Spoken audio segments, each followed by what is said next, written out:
Welcome to a Pneuma conversation, a place where the unseen becomes seen, a space where the silenced become heard, and where the rejected are accepted. Together we breathe. Together we remember that we are all remembered. We are all loved. We all belong. These are the conversations that remind us what it means to be alive.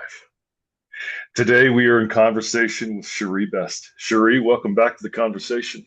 Thank you. I'm so excited to be here. Oh, it's exciting to have you here. I don't know why you're here, but God does. Spirit does. And you and I are like we just honor what we feel like we're guided to do. And so here That's we right. are. Yep, absolutely.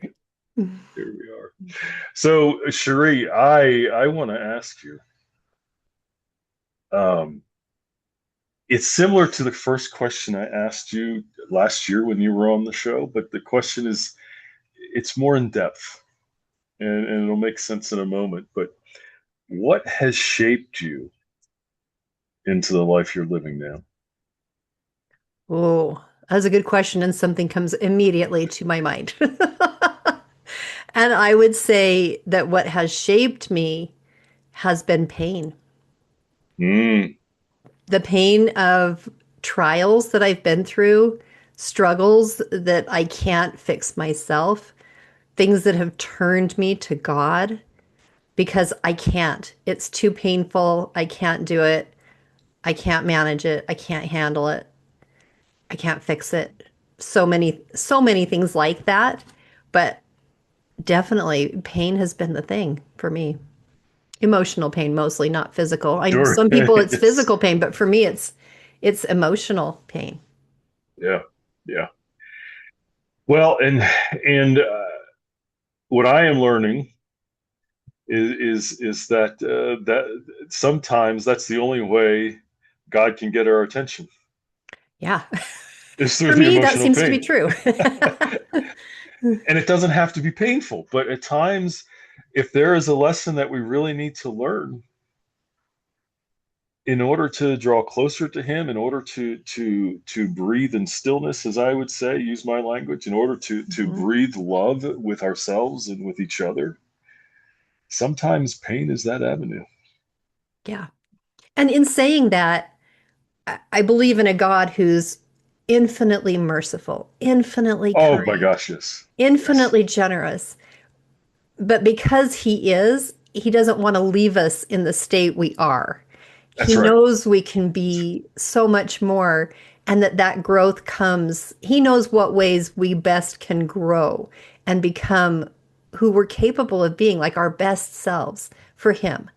And so he isn't giving us pain just because he's a mean God. He's giving us pain Mhm. out of mercy and love to help refine us to become who he wants us to be. And I know that's the case. And believing that is what helps me turn to him. And he's so merciful because he doesn't take necessarily maybe the burden away, but he makes it bearable, or he gives me peace through it, or he helps me see the good in it.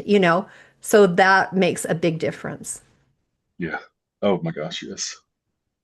So our audience may remember that you host your own podcast called Just Love Them. Yes. And we you and I tune into each other's podcasts as much as we can. I mean, we are Hmm. doing a lot, and there's only so many podcasts we can listen to, and so It's many, true. It's true. and it's all okay. I want to ask you though. I think you just started your third season, Yes, I did. right? Right. And I'm starting season two of my podcast. So exciting. Um, little did I know. I want to back up first, though, before we get there, because I think this needs to be said, and wanted to say it. I was going to say it later, but I want to say it now. You and I met 2 years ago because I reached out to you to be on your Hmm. podcast, and as a result of that, you and I have really created a beautiful relationship, not just the two of us, but also with your husband. The three Yes. of us have a very deep, loving relationship, Yeah. even though we don't talk that often.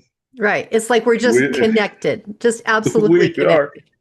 We are, and as a result of being on your podcast, I ended up being mentored by Kim, and I want to say this right here.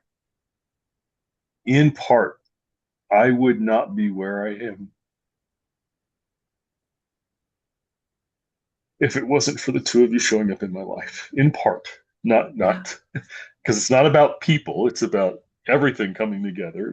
Right. But the two of you, your love, Kim helping me find my inner genius, you Yay. helping me find my voice, and then the two of you helping me understand what love really is.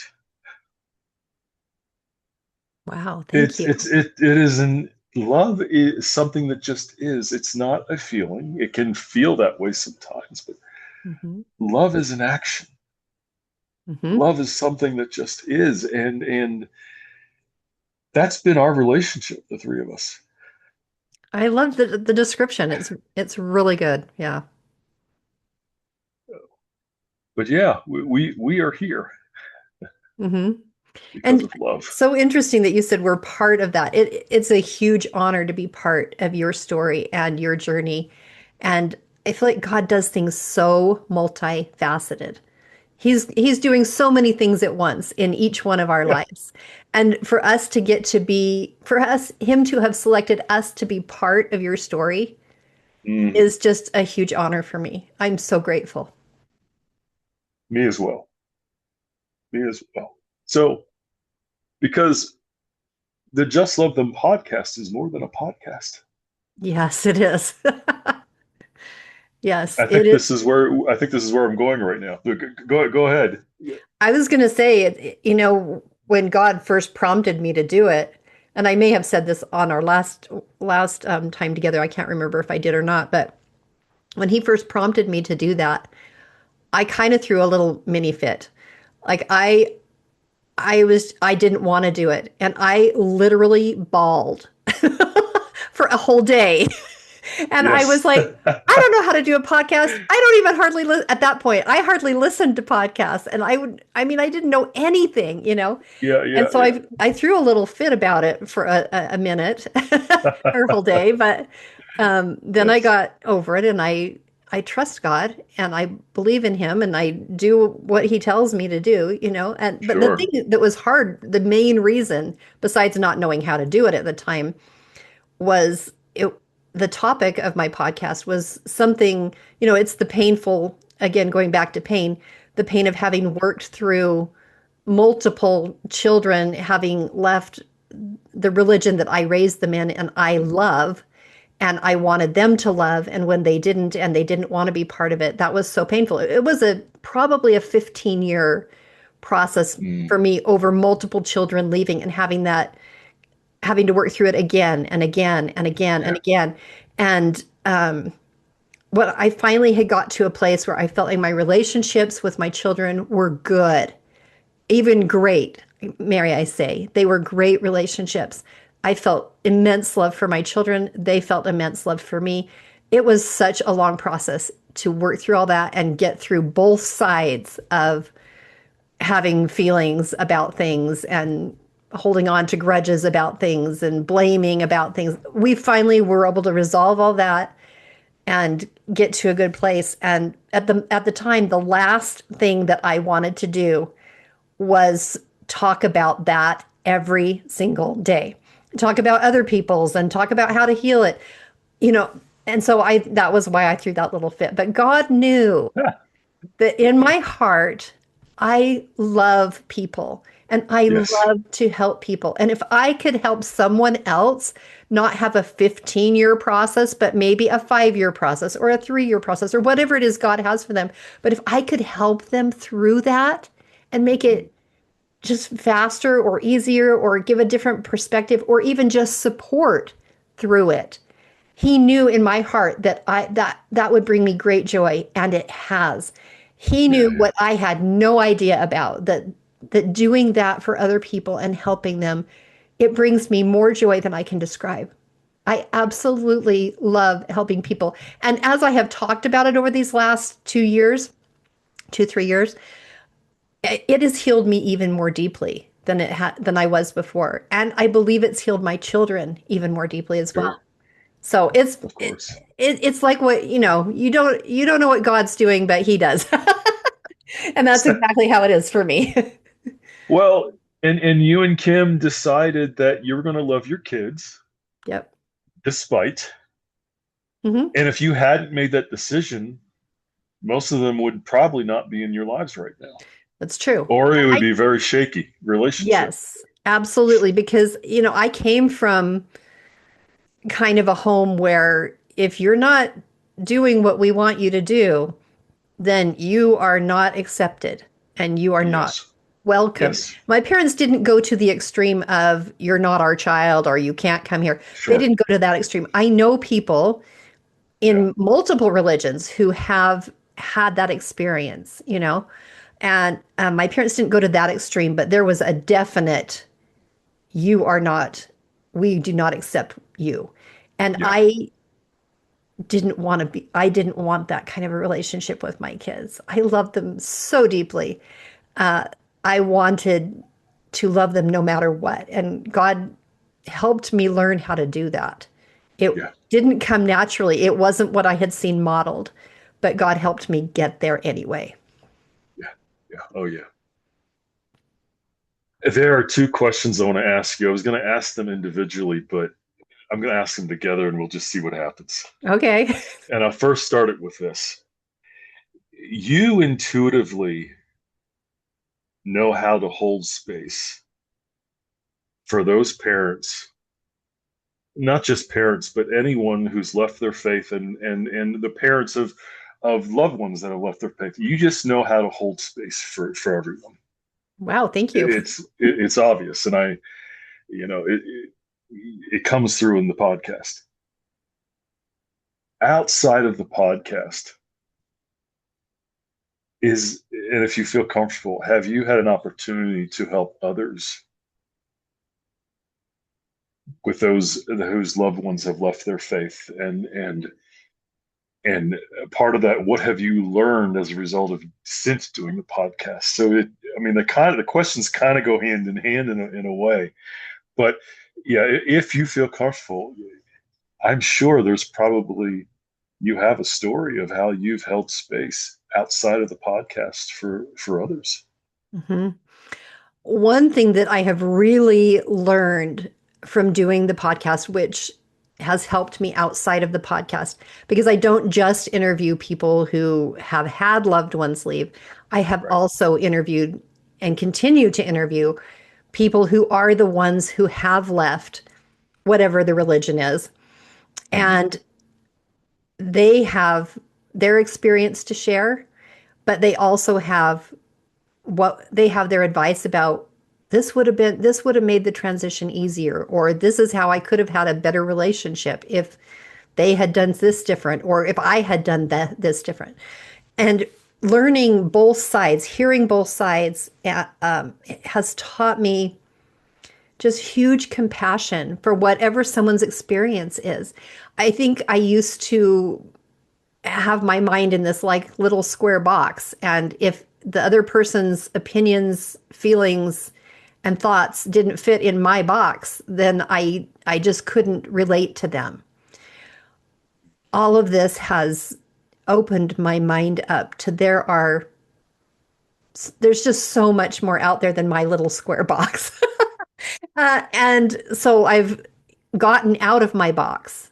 And I think when you say that I intuitively hold space for people, I think that that is a trait that's godlike, that God has slowly, and I'm in the baby stages, right? Like we're all a work in progress. I'm still in those baby stages, but it's one of those godlike qualities when we can just honor whatever someone else's experience is, whatever someone else's opinion is, whatever someone else's thinking or beliefs are.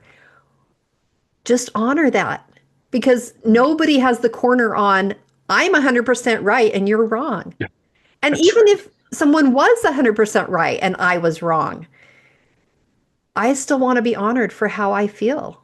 That's right. And so does the other person. So does everybody. Everybody wants to be honored for how they feel and what they think and what they believe and what their experience is and how they interpret that. Everybody wants to be valued and understood in that way. And I think what I have learned, it has cracked my heart wide open of talking to people. I talk to so many people.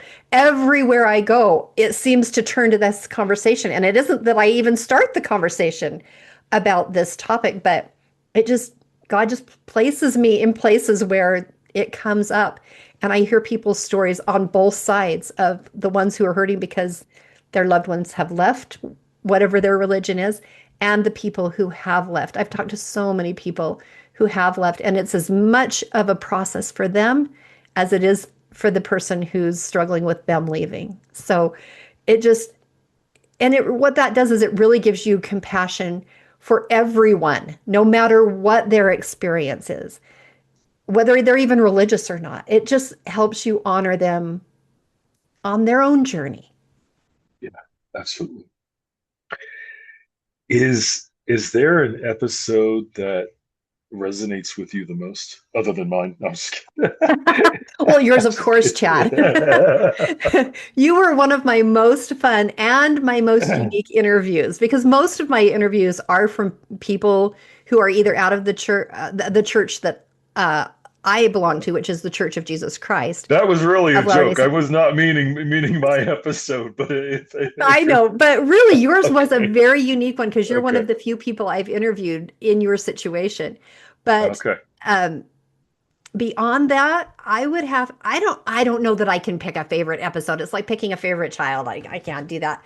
But there are a couple that have touched my heart deeply. And one Right, right, right. was with my own daughter. And I know you listened to this episode. Yes, It was my yeah. youngest daughter who has done some unimaginable things in her life and has stretched me in incomprehensible ways that I never could have ever even dreamed of, let alone foresaw. And Yeah. she was willing to come on the podcast and just be so raw and so real and yet so loving and so compassionate for my side at the same time. And Mm, as I was having compassion for her side. And that is one of that is one that touches me deeply, I would say. yeah. Beautiful. Yeah. Beautiful. But Thank you. all my interviews, I feel like are amazing. And even the ones where I'm Sure. doing interviews where I'm just sharing things, often what I'm sharing is what I'm learning at the moment. Oh Like yes. in real time, I'm learning this. And so I'm sharing it with you, you know? So many. And I know you're like your fireside one. I think you said that on one of Yes. them too. Yeah. So, and if anybody hasn't listened to Chad's fireside, what do you call them? Fireside chats? Is that what it's called? Fireside chats. Fireside chats. If anybody hasn't listened to Chad's fireside chats, they are worth listening to because they're Wow. kind of like that. They're raw and real and in Yes. real time of what's on your mind, and it's so valuable. So, Well, fireside chats is in real time, yes. but what I'm doing in general with Pneuma is what's happening for me. What has happened, what is happening, what is going to happen. But yeah, the fireside chats is actually real time of what I'm learning in that moment. And I'm choosing to be vulnerable with everyone and say, hey, this is what's happening and it sucks. It is, it sucks, but it's also beautiful. It's the Yeah. two sides of the same coin. Yeah. Um, And when yeah, go ahead. I was just going to say, when someone is that real and vulnerable, it it lends validity to what I'm experiencing. And it Mm, gives me permission okay. to be raw and vulnerable too. So I think that that's why it resonates with me so much. Yeah. Oh my. So many places we could go. Just I like know. before. Is I there have a anything couple. before I go on, is there anything you want to share? You feel prompted to talk about something. There is one thing. Yeah. We talked.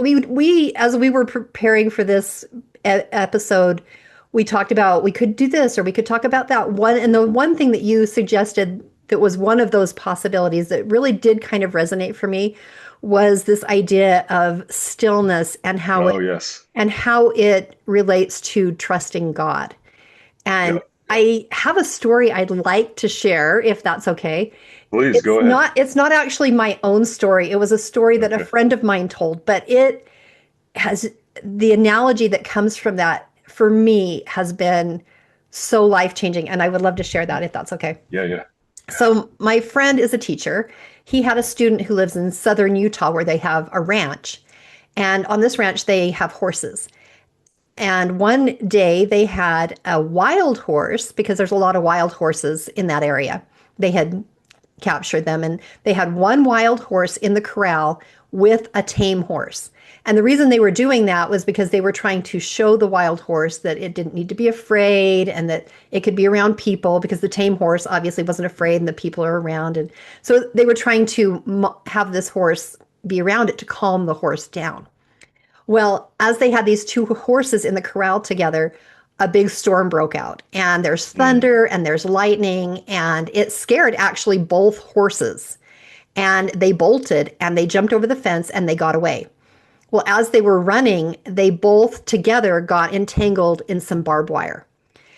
And the two horses reacted very differently. The wild horse was entangled in this barbed wire and it just thrashed and thrashed and thrashed and kept trying to get itself free and it couldn't get itself free and it really really damaged itself to the point where when they were finally found, the horse had to be put down. Very sad. The other horse, the tame horse, and this is a 100% real story that happened to this student in his ranch. The other horse, as soon as it got tangled in the barbed wire, it's tame, it stopped. It just stood still. And it waited for its master to come.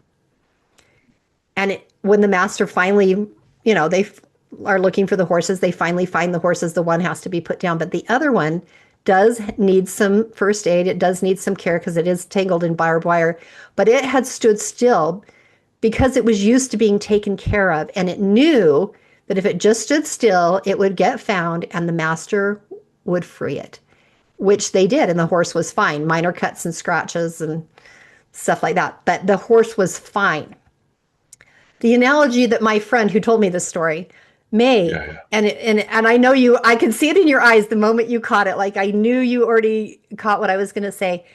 But when you think about it, our master, the Lord, is going to always come for us. When Yes. we are scared, we bolt, we get entangled in barbed wires and the storms in our life. And if we're used to, if we have a relationship with the Lord, we are more like the tame horse. We're going to stand still. We're going to, in our stillness, and I love that you talk a lot about stillness and about breath. We're going to stand still and we're going to wait to see what the master wants us to do. Wait for him to free us. Wait for him to guide us. Wait for him to heal us, mend those scratches and those cuts. Or are we the wild horse that we think we're on our own? We think we have to fix it. We think we have to get out of it ourselves. And we Yep. thrash and Yep. thrash and thrash and thrash until we are so wounded spiritually that we cannot recover. And so this story, what it did for me, it was told to me at a time in my life not that long ago where I was really in some emotional pain. And so when I say pain was my teacher, it was. And I was the one, when the story was told to me, it resonated so much for me because I was thrashing. I was in so much pain. And the more you thrash, the more pain you inflict on yourself, right? But the more you trust God and stand still and breathe and listen and wait. I was thrashing, and that story stopped me in my tracks. It did. And I thought, oh, I'm not going to thrash. I'm going to stand still. And I did. And I just tried to listen to God and I just tried to breathe. And you are like the guru of breathing and the guru of meditation.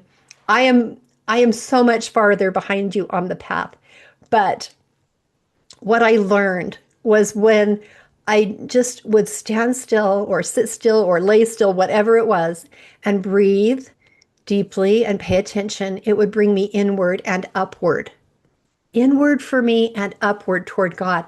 Because it like all of a sudden there was this connection there that I didn't notice. I'm sure the connection is always there, but I didn't notice it when I'm thrashing. You can't feel Yes. it. You can't notice Yep. it. Yep. Right? See, I'm preaching that you know exactly because you're the master of this. And but this for me, this was a learning experience where all of a sudden I was turned to God. And as I stood still and I just went inward and upward with my breathing and with my stillness, then it was like God could communicate with me. He could help me. While I'm thrashing around, he can't really help me. He's just going to stand there and be like, stop thrashing, stop thrashing. I'm sure that's what they did to the horse. Please stop thrashing. But the horse Mm. can't.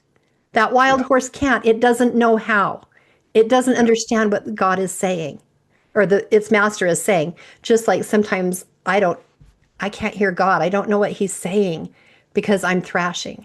So that story changed me because I stood still and then I was able to receive what God had for me.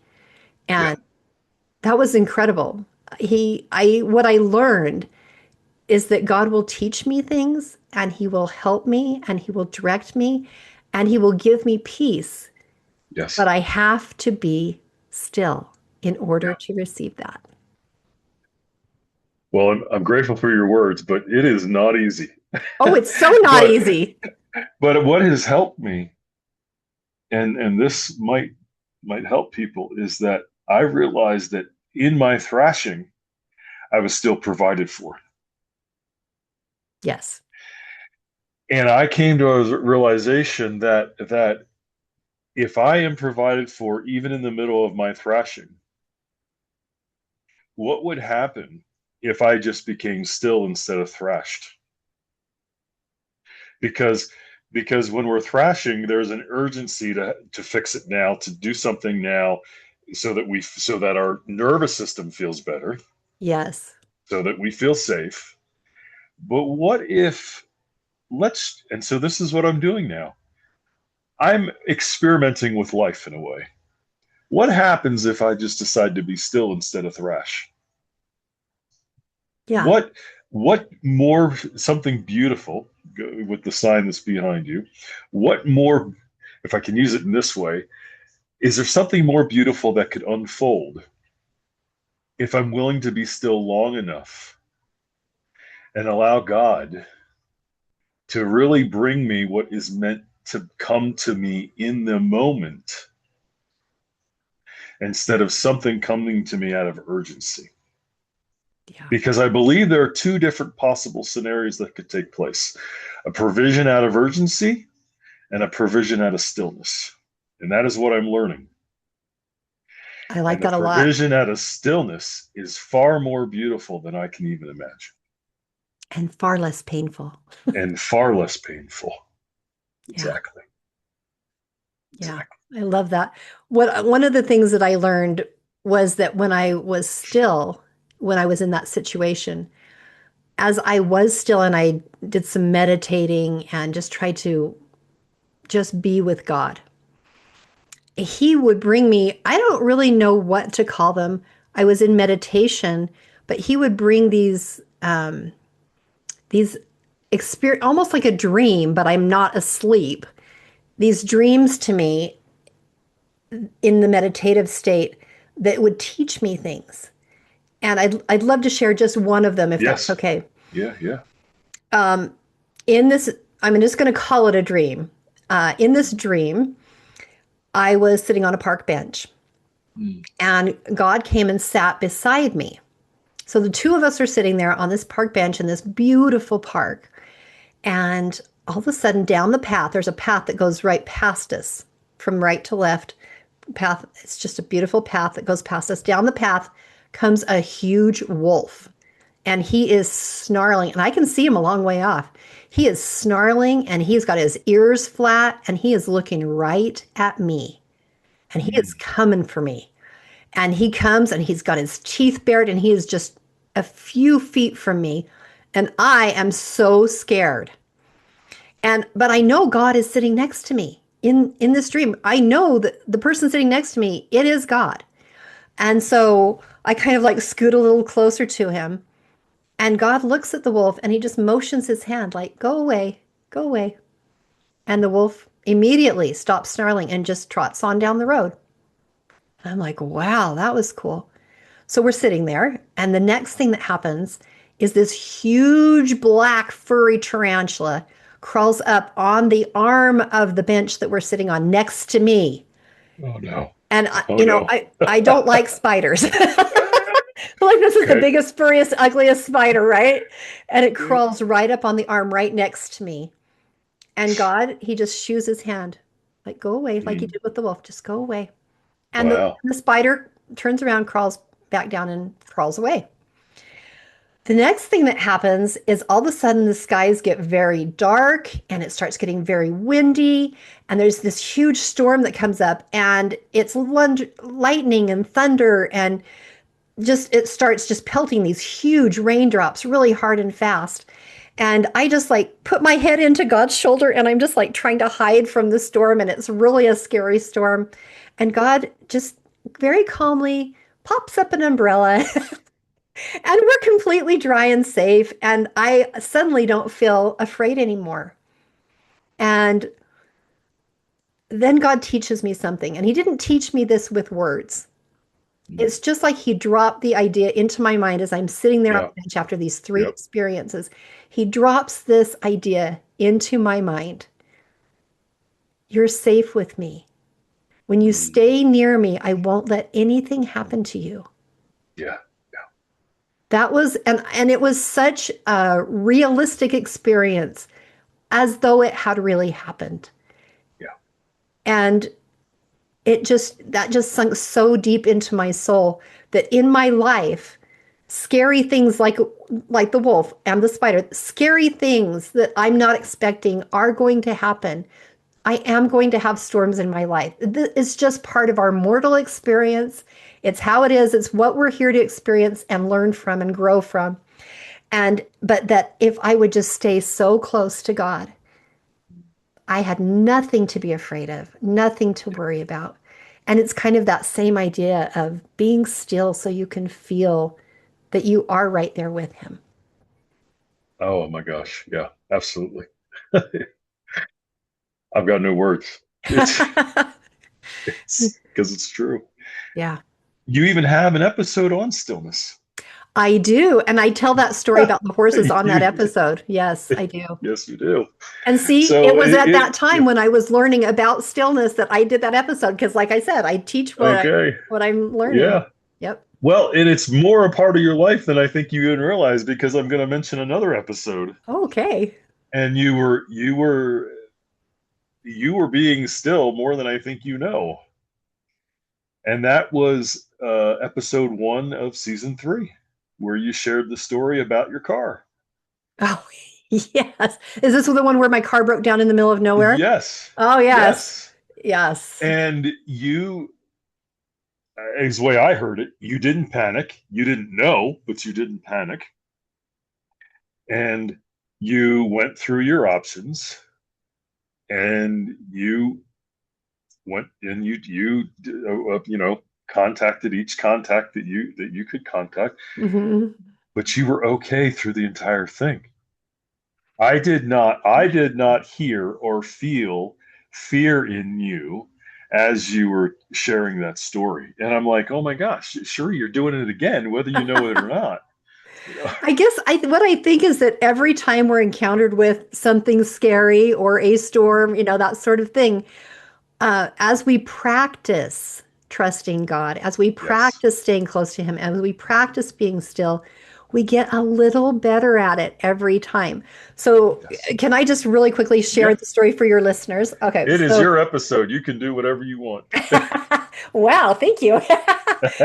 So I was driving home. I had an hour and a half drive, and I was Yeah. driving home. It was just at dusk. I was going to be driving through, for the most part, the middle of nowhere. There's no exits, there's no buildings, Mhm. just sagebrush. and not Right. even very many cars. But I've driven this a few times. It's actually a beautiful drive. There are mountains in the distance, and I was going to be driving through it right at sunset. And I was kind of excited about that because sunsets in Utah are beautiful. And I really appreciate nature. So I was very excited. I was going to get to drive right through the sunset on my way home, and I thought it was going to be wonderful. Well, I got like, I don't Yeah, know, yeah. 15-ish minutes into my drive, and all of a sudden I hear this beeping noise, and I don't know what it is. It sounded the same sound like when you don't put your seatbelt on, at least we were in my car. And I don't know what it is. So I start looking around. I look down at my dashboard, and there's this red light on. And I've never seen this light before, and it's got a little symbol, which I have no idea what it means. I do now, but at the time I didn't know. And Yeah. so I'm like, oh my word. So I don't know what to do. So I try calling my husband. He doesn't answer. I Mhm. call him again. He doesn't answer. I call him again. He doesn't answer.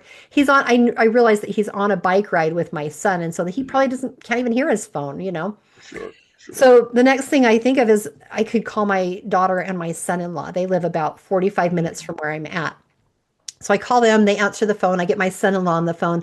I'm describing to him, this light and this sound in my car, and I take a picture, which I shouldn't have done while I was driving, but I take a picture of it and I send it to him. Yeah, And yeah. he's like, "You need to pull over immediately. Stop the car. Uh, You're going to." What was happening was the engine was overheating. And if I okay. didn't pull over, I was going to blow the engine. And I didn't Okay. want that to happen. So I pull over Sure. immediately. Well, he doesn't know what to do. So they decide they're going to come and get me. By this time, I'm like Okay. 30 minutes away from them. So he Mhm. comes to they start on their way to come get me.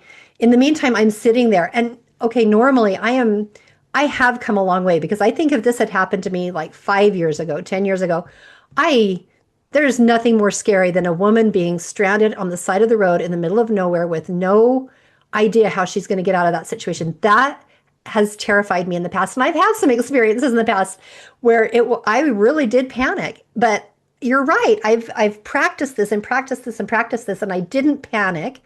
I just sat there, and then I thought, well, I'm going to try and call my husband again, because he knows a lot more about cars than my son-in-law. And so I called him. This time I got him on the phone, and he's like, "Oh, you just need to add water. I think you'll be okay." Like, well, my my daughter-in-law, who's the one who was coming to get me, she's like halfway there already. She didn't bring any water. She's just coming to get me. No water. So I suddenly remember this miracle. A year before, somebody had left a gallon jug of, bottled water at our house, and I had was just going to dump it out and throw the container away. But then I thought, I'll stick it in my car. Like, you never know. In the middle of summer, we're hot, we need some extra water. I'll just stick it in my trunk. Yeah, So it yeah. had been in my Yeah, trunk. yeah. And so I suddenly remembered it was there. And when I went to get it, there was another little bottle, like just a regular sized water bottle of water in there as well.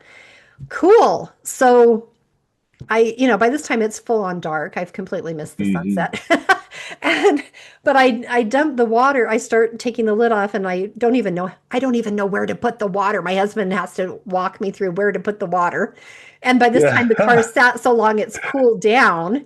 So Yeah, yeah. I have my, flashlight on my phone in one Well, it hand. was also cold outside too, Oh, it wasn't was it? freezing cold and So windy. that helped also bring down the temperature of Yes, the it car. did. Thanks for Yeah. remembering that. Yeah. Absolutely.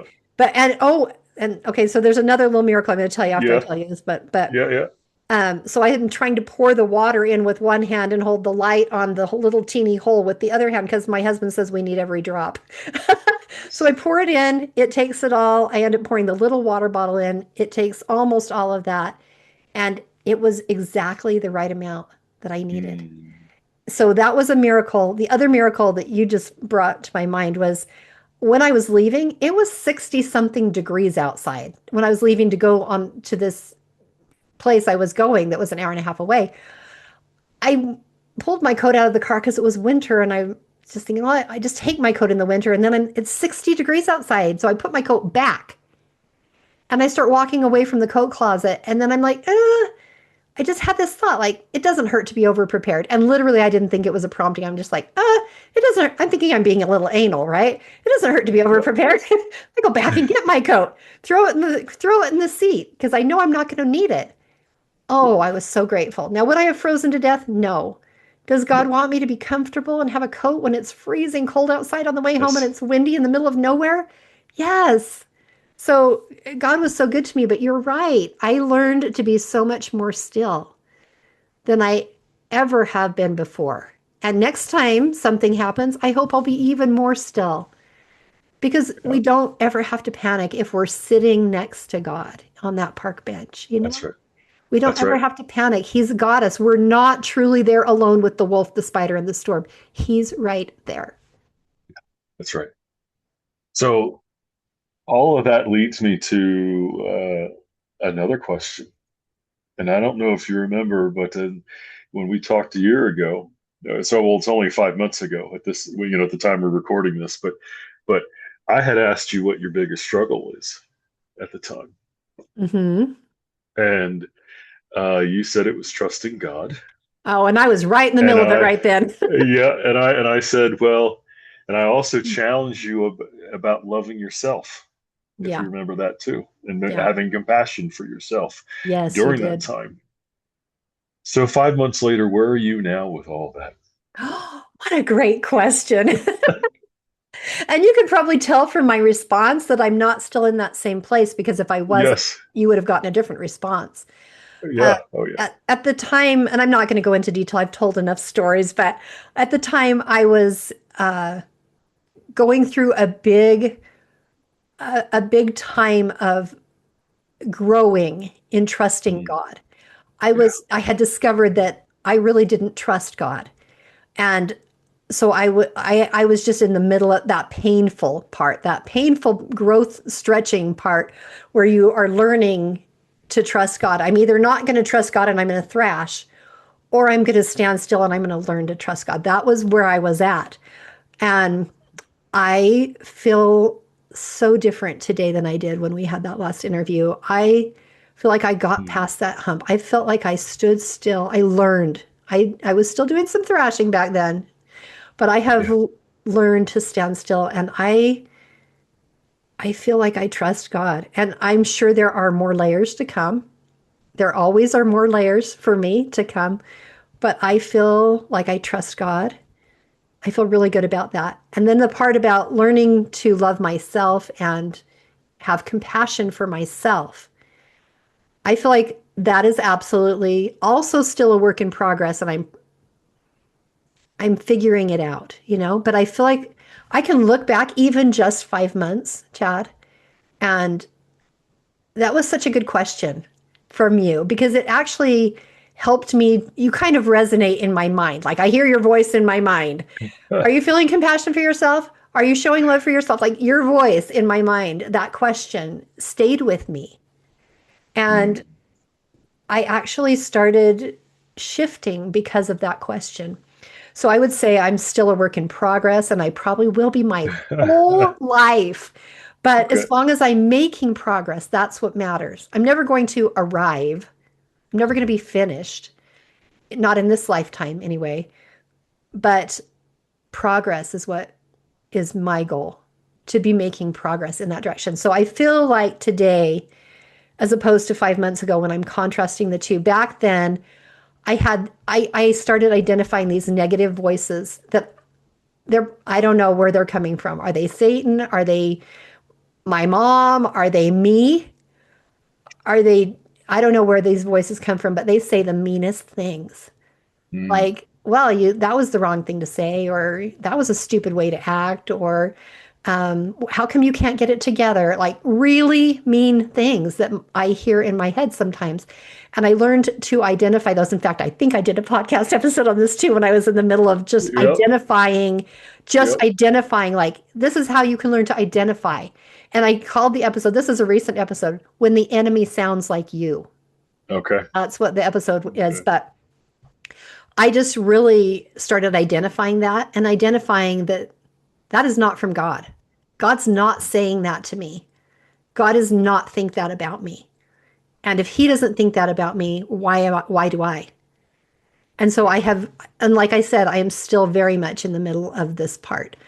But Yeah. identifying for me right now, it's the identifying that those voices are happening and then discounting them and then looking for what is God saying to me and about me.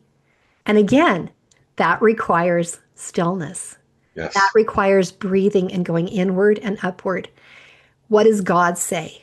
Not what do these voices in my head say that are going to tear me down all day long, every day, and don't allow me to give compassion for myself and don't allow me to love myself. And when, okay, I would just got to throw this out here. The more I have learned to love myself and have compassion for myself, the more I can do that for others as well. It opens you up to be able Yes. to do that. And Absolutely. so, um, I How I think, treat myself is how I treat others. yes, exactly. Yes, exactly. So I've made a lot of progress and I'm going to continue to make progress Good. in that direction. Wonderful. Wonderful. Wonderful. You've probably already answered this question, but I'm gonna ask it anyway. With where you are in life right now, everything that's going on, what are you learning? What am I learning? Oh, honestly, what I'm learning is more of a secular answer for this. Okay. Yeah, yeah. Besides all the things I've already mentioned that I'm all learning, those are my spiritual things, like Yeah, learning yeah, love, yeah. compassion, learning trust for God, learning to stand Sure. still. Those are all still works in progress. The thing that I'm learning right now is how to manage my time in a Mm, in a way that God wants me to. Um, yeah. I find that half the day is gone and I haven't accomplished what I felt like I was supposed to do that day or what I had laid out to do that day. And why is that? So, kind of like breaking down, not in a way that beats myself up, but breaking down in a way that helps me learn and be even more honed in. Because I feel like I have a really beautiful opportunity right now. There have been times when I have worked full time and I couldn't just spend my day was not my own. My day was my Hmm. boss's, right? And Yes. right now, this podcast is this is what God wants me to do. I'm not somebody else's employee right now. So I'm God's employee. Just like you, Chad, just like you. Yeah. And so I feel like I kneel down every morning and I say, what do you want me to do today? If God's my boss, Yeah. this is his podcast. He prompted me to do it. What do you want me to focus on? How do you want me to spend my time? And I felt prompted to do a couple things. I'm getting ready to start a support group for Okay. people who need to talk about it, So I'm getting ready to do that. And, I do life coaching. And so things like that. But I would say I'm learning to manage my time in a way that honors God better. That's what I'm learning. In addition Beautiful. to everything else that I mentioned. Exactly. Absolutely. Yeah. As we come to the end, anything else you feel prompted to share that you'd like to? Um, I just kind of want to reiterate what I've learned from you. Yeah. Oh, okay. Yes, Wow. about, This is surprising. okay, so and I just barely, I think this is on my mind because I just listened to it like maybe a week or less ago, but from when we're recording this. Yeah. I listened to one of your fireside chats and you talked about like laying down. I think you actually said you put your hand on your chest and you just would really slowly, yes, really slowly just breathe deeply in and out. And I have tried that since I learned that from you on that fireside Mm. chat. I have been Wow. trying that and it has really deepened my ability to connect with myself and Mm. with my maker.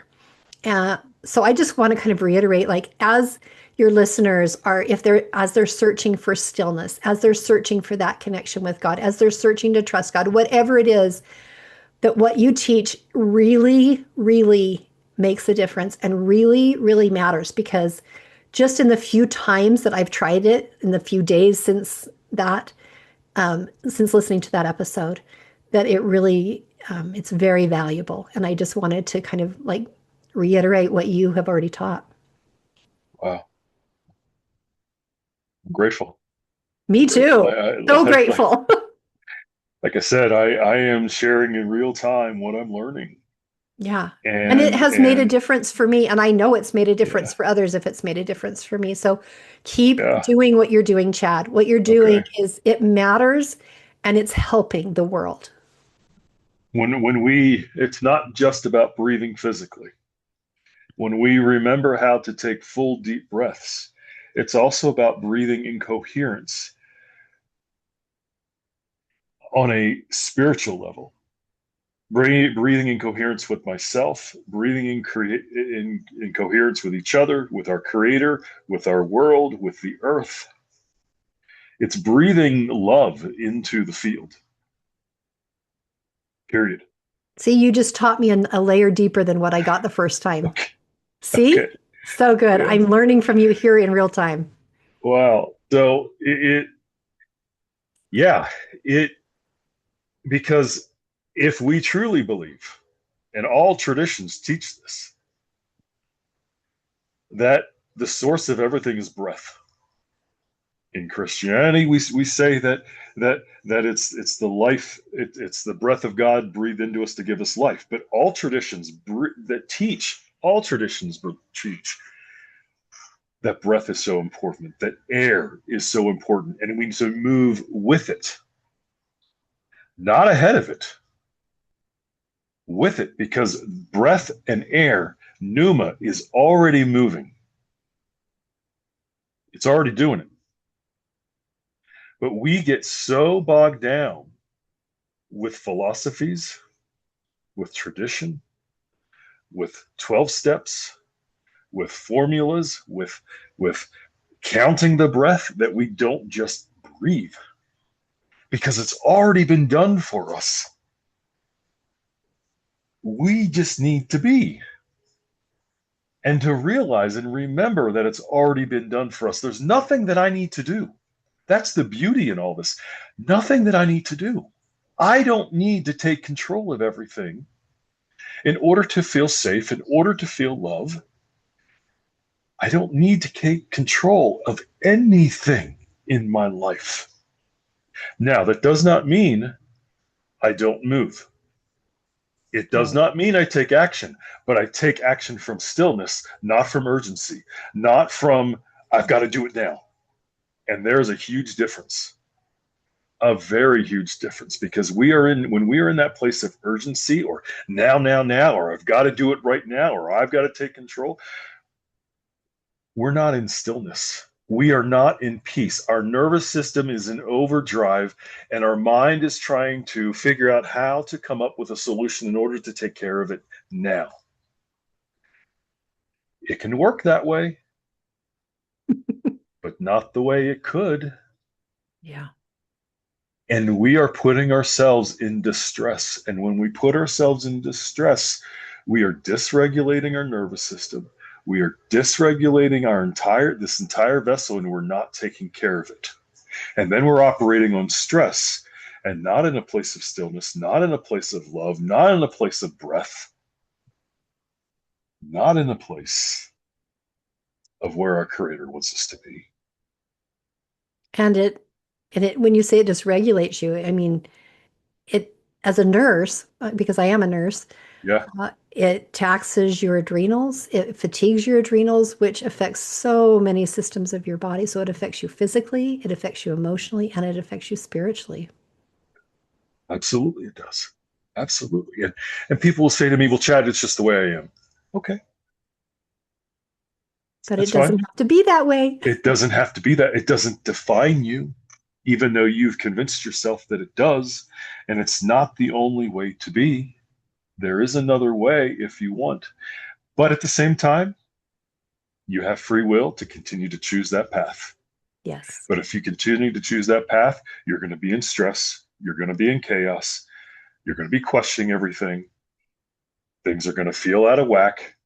And that's okay. You want to live that way? Fine. That you're invited to do so. But all I'm sharing with you is that I've learned another way because I used to live that way. And I don't want to go back to living that way again. Ditto. Yep. That being said, Shiree, will you join us in the breath again? I would love to. And as always, I'll bring us back around. So,